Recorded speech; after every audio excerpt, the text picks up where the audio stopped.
Duty থেকে এসে বললো আমি কিছু খাবো না, তুমি করছো তুমি আজকে করে নাও, আমি চলে যাচ্ছি শুতে।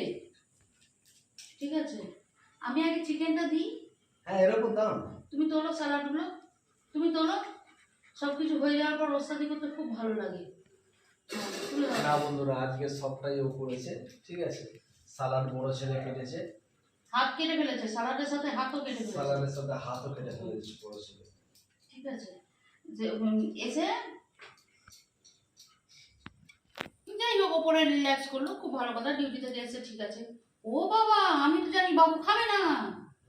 সবকিছু যখন হয়ে গেছে, গন্ধ পেয়ে গিয়ে বলেছে সবকিছু রেডি হয়ে গেছে। আমি বলছি হ্যাঁ শুধু ভাজবো। অমনি বলে তা আমিও দুটো খেয়ে নেবো।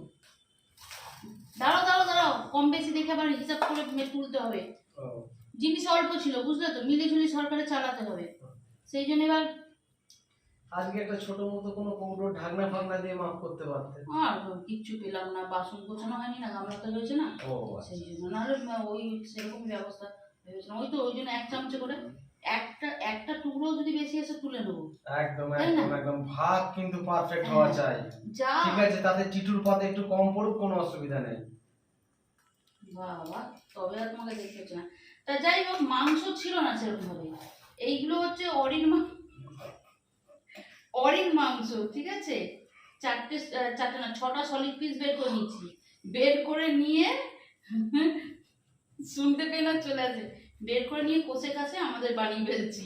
ঠিক আছে, কি হয়েছে বলো? যখন অরি আমাদের ভাগে জিনিস খেয়ে নিয়ে চলে যায় তখন আমরা কিছু বলতে যাই বলো? না না, এবার ওর একটু জিনিসটা কি মানে হয়েছে, একটা অবলা জীবকেও ছাড়ছো না তোমরা।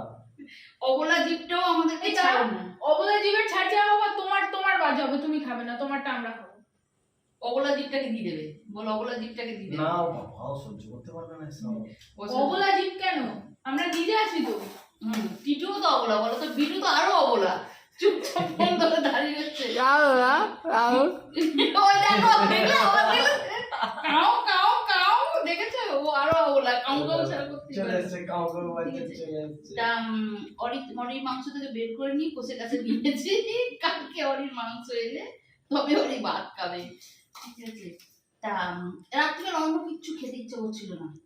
আর বেশ কিছুদিন ধরে মানে কালকের মোগলাই হলো, আজকে রোল, মানে অন্য কিছু খেতে ইচ্ছে করছে না। মানে রোল, মোগলাই, এইগুলো বানাতে আমার গরম লাগছে না, সমস্যা হচ্ছে না।